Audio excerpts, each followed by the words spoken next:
This is the second part of my video on Clash Artifacts of Chaos. If you haven't seen the first part, go watch that, because this one won't make much sense if you didn't. This video is all about the story, so don't watch it if you don't want spoilers. Alright, everyone who's still watching has either already watched the first video or is too contrarian for me to respect their intentional media blindness. So let's talk spoilers. When we last left our hermit hero, he was headed to the mountain to deliver the boy to the care of his older brother while fighting off Gemini's mercenaries to stop them from kidnapping him.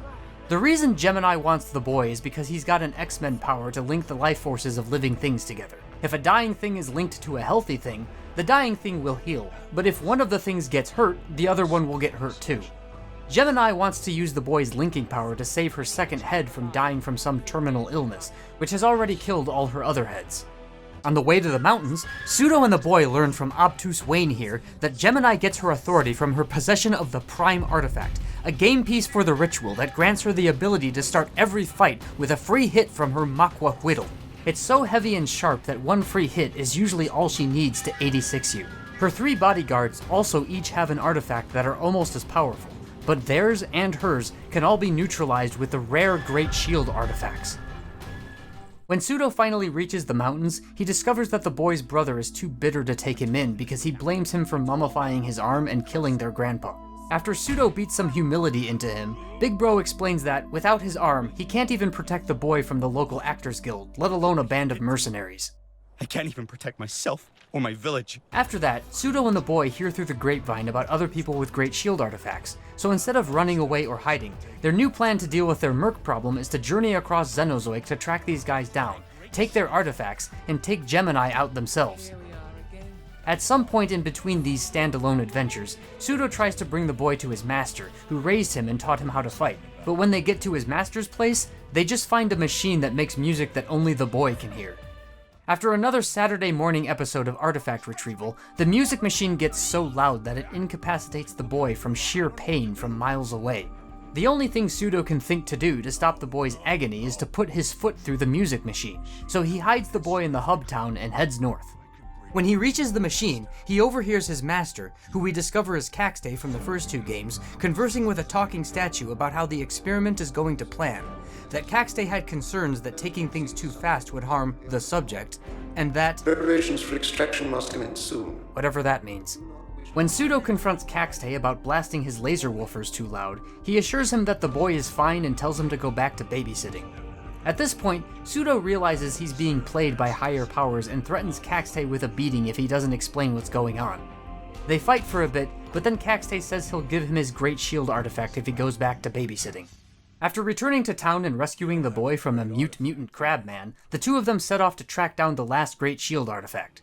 On the way, the boy heals a whale man who tells him that, so long ago that nobody living remembers, the outside world created Xenozoic as a nation-sized free-range prison camp to dump all freaks and anyone who's nice to them into. And according to him, both the outside world and Xenozoic are falling apart. Then, he horks up the last Great Shield artifact and points out that the artifacts have no magic power or practical use. After acquiring the last Great Shield artifact, our heroes finally have enough Lugia cards to kick Gemini and the Chipmunks off my to-do list. After Gemini's dead, they go back to Pseudo's first campsite to crash for the evening. In the middle of the night, Pseudo wakes up and discovers that the boy is missing. He somehow intuits that he's been taken by Kax-Teh to the top of that mountain where the theater troupe bandits live, so he climbs all the way up there and demands his son back. Kax-Teh tells him that the boy will be safer with his people and that they'll use his powers for good, but Pseudo isn't convinced and attacks him. The boy breaks up the fight and explains that he actually wants to go with Kax-Teh to create a link to the outside world so that both places can heal. They hug, and the boy tells Pseudo that the outsiders didn't make the song, it was there all along. The boy and Kax-Teh float up into the UFO, and the credits roll. After the credits, Pseudo... While there is no justice, there will be no law. Does that. I mentioned in the last video that I was disappointed that the story's main plot wasn't as unique as previous Xenoclash games. The premise of Xenoclash 0 can be summed up as, a hermit skilled in the ways of combat defends a gifted child from an evil ruler and her army of minions. Does that sound like a story you've never heard before? Meanwhile, the premise of the first Xenoclash is, A rebellious young man and his lady friend travel across a bizarre and dangerous land to escape his legion of vengeful brothers and sisters after slaying their powerful hermaphrodite parent. And Xenoclash 2's premise is, a pair of fighters trek to the four corners of the world in search of a way to destroy an ancient cyborg before he can hold a trial to prosecute their father and mother for serial kidnapping. There's nothing wrong with telling a familiar story, but the previous two games in this series did such a good job of telling me tales I'd never heard before that I couldn't help but be a bit disappointed with how standard this one turned out to be. However, I also mentioned last video that there was a great satirical element that saved it from being a run-of-the-mill power fantasy. My favorite thing about this story is how mindlessly all the characters follow the one law. A law that prevents you from fighting someone until you've played a game of dice with them doesn't really do much in the way of deterring violence or theft, but that's because its real purpose is not to provide security to the people of Xenozoic. Its real purpose is to keep Gemini in power. She got everyone so invested in winning this dice game that they decided to let it determine their fates, and once they took the outcomes of the matches seriously, they took the idea that the one who could win the game should rule seriously. So when Gemini revealed that she had a special token that made her unbeatable at it, she became legitimized as the ruler of the land. If she had said, "I am your ruler because I say so," they could just say, "You just say so because you want to be ruler, but so does everyone else, so why should we listen to you?" But saying, "I am your ruler because the dice game said so" sounds more convincing because the appointment seems to be coming from an unbiased third party, even though that third party is just a stupid dice game with nothing connecting its conclusions to the ability or willingness to serve as a just ruler. It's so effective that even Pseudo, who's trying to remove Gemini from power, still agrees with the outcome of the ritual and will let Gemini hit him with her Makwa Whittle if he loses. There would be no consequences for him if he simply refused to hold still and began laying the smackdown on Gemini immediately after losing the ritual. After all, there are no witnesses around and he was planning to fight her to the death anyway. But reverence for the one law is so ingrained in him that he allows her to deal an almost lethal strike without resistance. But the power of the ritual even works on Gemini, because if you outdice her fair and square without a great shield artifact, you can get her to agree to tie her foot to a stake in the ground just like anyone else. Like Pseudo, she has nothing to gain by agreeing to this handicap, but she agrees to it anyway because, just like everyone else, she's been conditioned to revere the power of the one law. Not even Gemini, who should know better than anyone that the one law's only real purpose is to legitimize her power, can disregard the outcome of the ritual. When you challenge her, she refers to the ritual as my ritual. But the ritual doesn't belong to her anymore. Now, she belongs to the ritual. And that's what makes the one law such good satire. It's a system that people continue to uphold, not because it benefits them, but because they've gotten used to upholding it, and even the person who established it to serve her own selfish ends has succumbed to its power. It's become part of who they are. Near the beginning, the boy's grandpa says that they have to play the ritual because we are not Corwids, child. It's such a wonderfully ironic thing to say. In Xenozoic, Corwids are essentially lucid people who have made a deliberate decision to act insane. They believe they can free themselves from rationality by devoting themselves to a single, irrational task, like impersonating a tree, crushing pigeons to death, or walking in a straight line. Why do they do these things? They'll just tell you that's what they do. And every day, he would hit himself on the head with that rock. That's just what he did. Oximeter just walks in a straight line without letting anything change his path. And that's what Oximeter does. Walk forever in a straight line? Sure. Only eat things that end in Y? Why not? Make puppets out of people's skin and perform plays for the ratbirds? Oh, that's fine. That's just what he does. Grandpa mentions the Corwids like they're savages because they don't follow the one law. But the irony there is that the one law isn't any more rational than anything the Corwids do. Why do the people in Xenozoic play a dice game before every violent encounter? That's just what they do. The only difference is that the observers of the one law devote themselves to an insane task collectively instead of individually. Grandpa's technically right when he said we aren't Corwids, because instead, the followers of the one law are, collectively, a single Corwid. Their alleged sanity is just a more socially accepted form of madness. I love everything about the one law, but the central message of the story isn't about the irrational power of tradition, it's about the importance of maintaining social bonds with the people around you.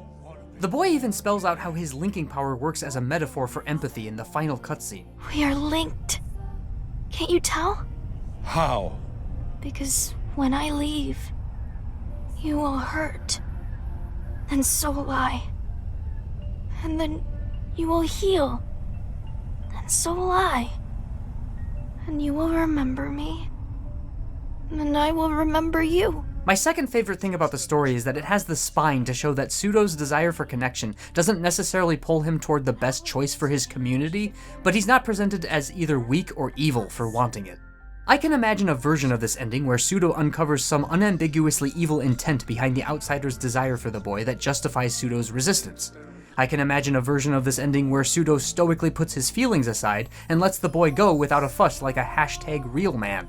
I can even imagine an edgy, postmodern version of this ending where Pseudo won't let go of the boy and is revealed to be the real monster all along or whatever.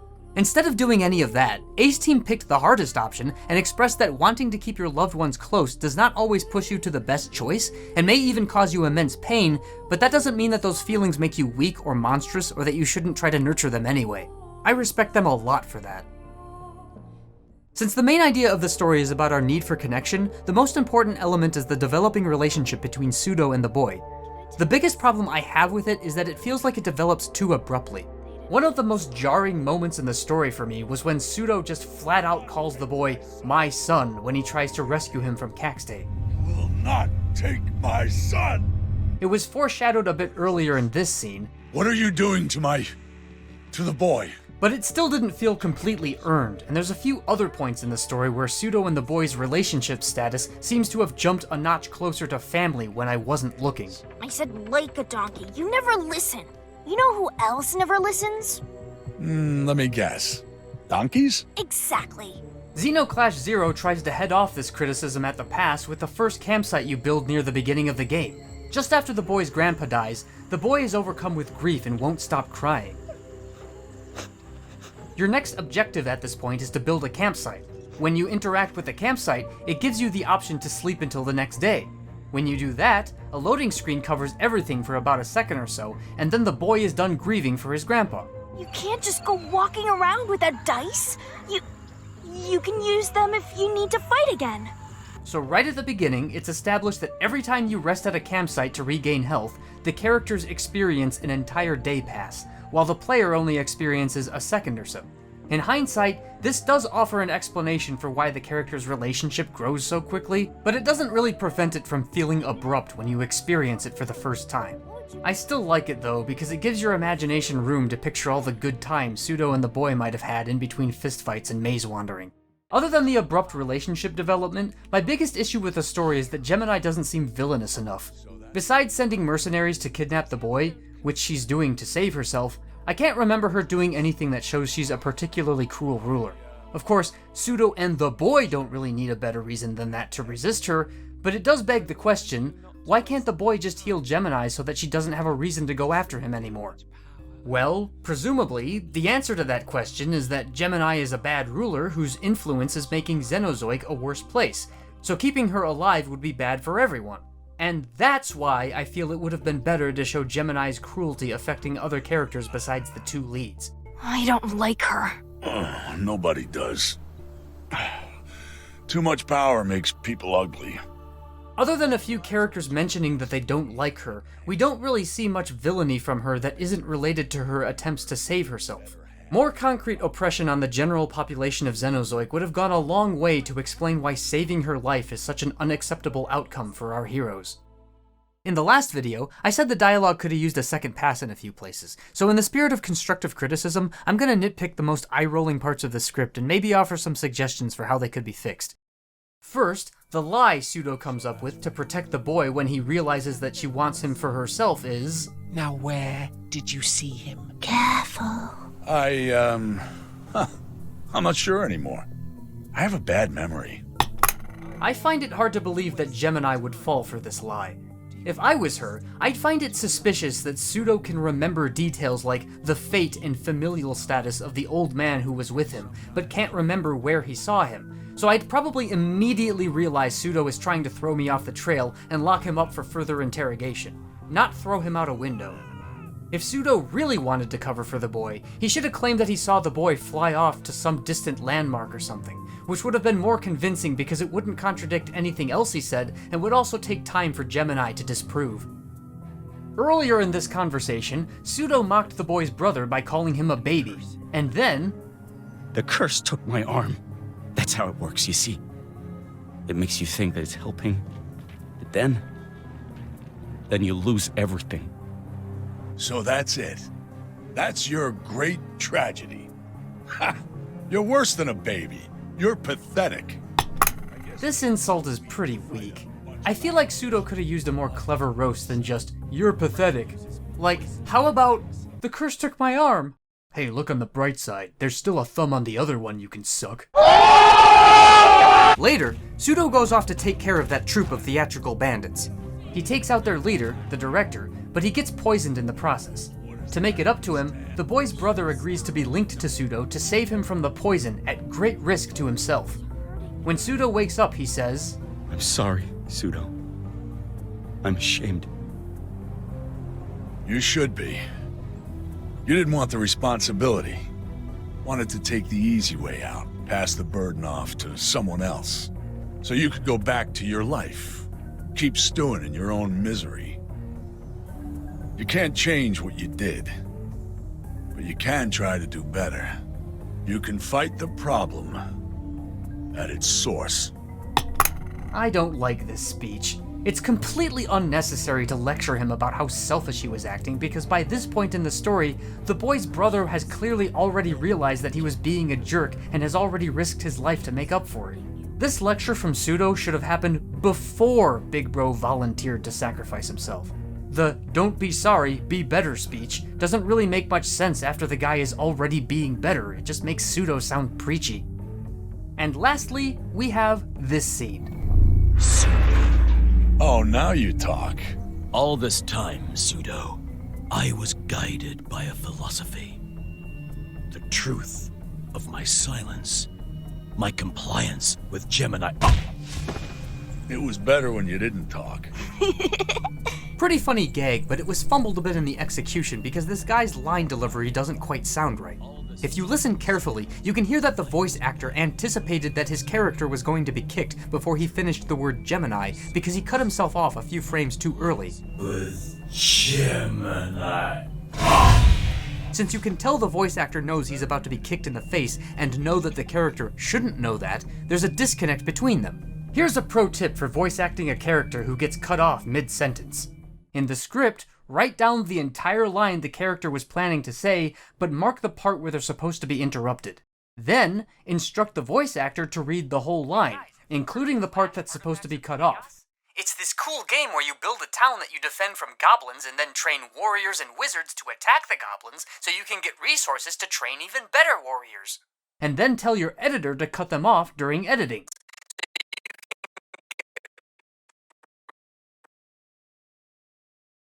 That way, the voice actor won't sound like someone who knows they're about to be cut off ahead of time. It's this cool game where you build a town that you defend from goblins and then train warriors and wizards to attack the goblins so you can get... I don't want to leave you with the impression that this game has bad writing overall, so since I just spent the last few minutes nitpicking parts I didn't like, I'm gonna use this section to showcase some dialogue I really did. You will learn to fear me. I'm certain of it. You carry me around because you're my beast of burden, like a donkey. Donkeys have scales. I'm gonna bring down the house on your head!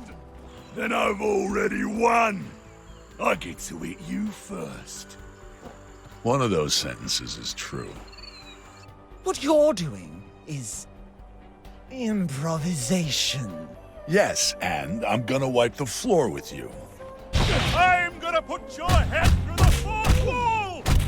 I do not treasure it, and so I am free. So if you don't treasure it, could I have it? No, I need it. If I don't have it, I cannot not treasure it, and then I will not be free. And while we're on the subject of clever things, I mentioned earlier that there were more cool character design details I didn't want to show off because I didn't want to spoil all of them. But we're past the spoiler warning now, so... The art book explains that Gemini maintains the hairstyles that all her deceased heads had when they died. See this goose guy? You run into him just after meeting Gemini for the first time.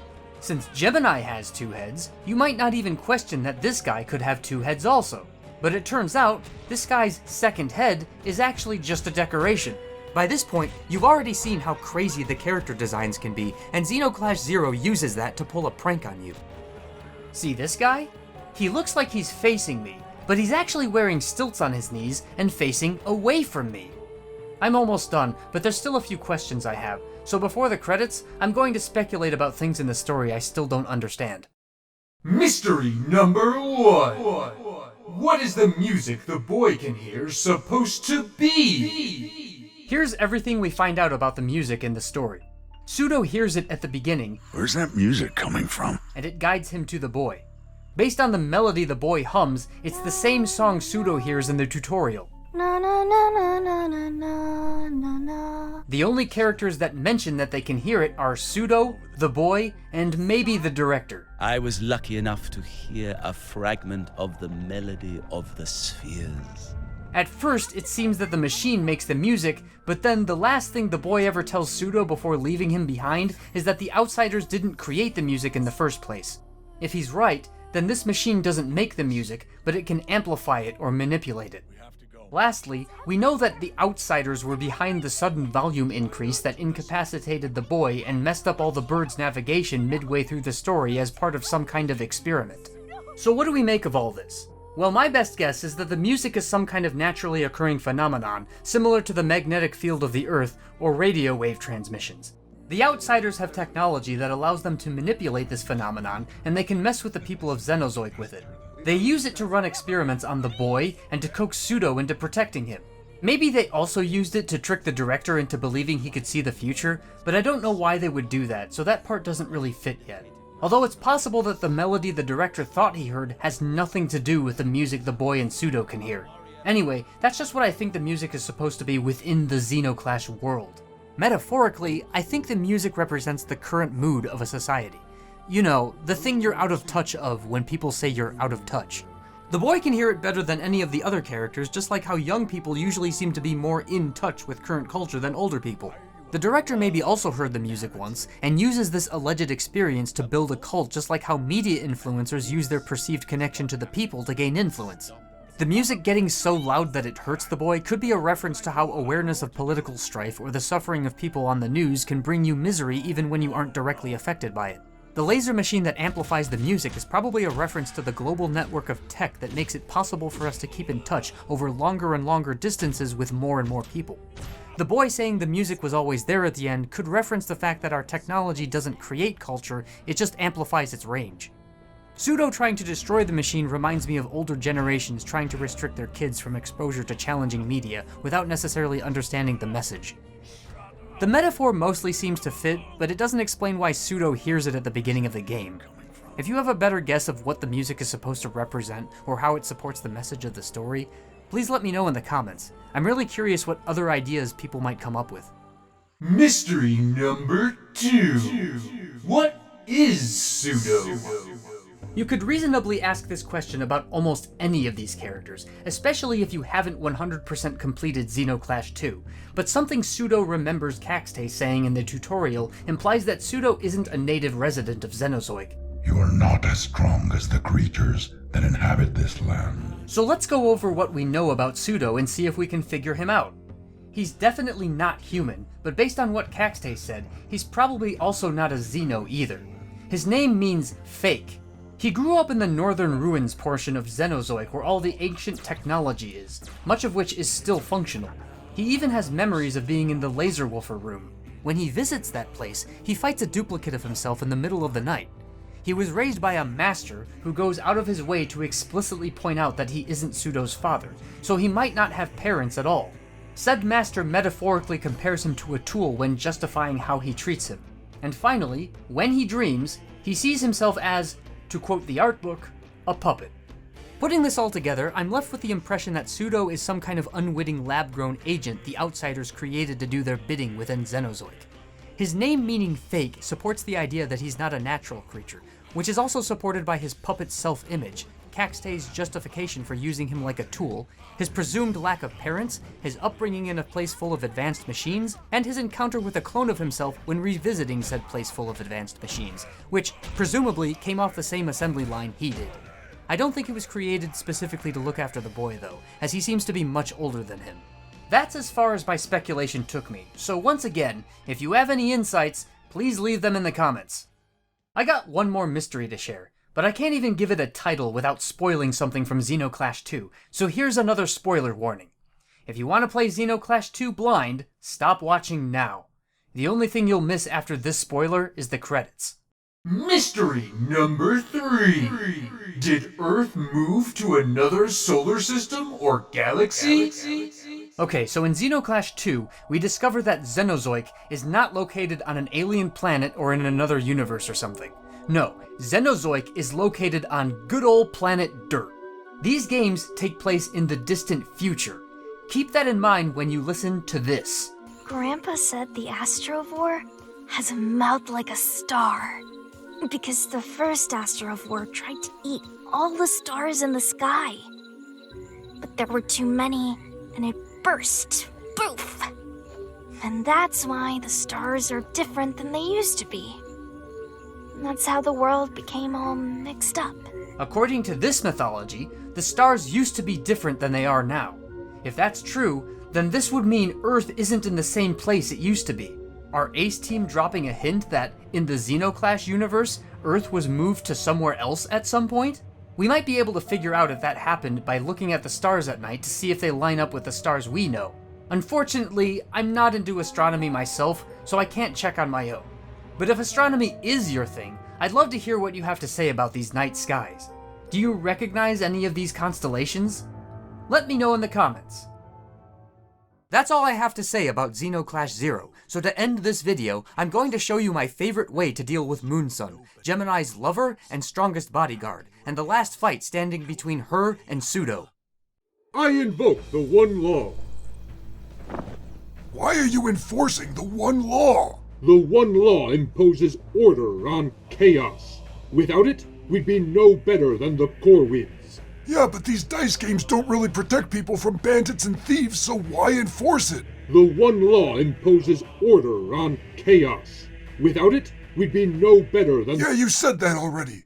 And you also didn't address the point I brought up about protecting people from... The one law imposes order on chaos. Without it, we'd be no better than the Corwids. You know, it would be great if there was a way I could rub into your face how stupid the system you're upholding is by using it to force you to take down both it and your girlfriend at the same time. That would be hilarious! The one law imposes order on... Boom! Cat!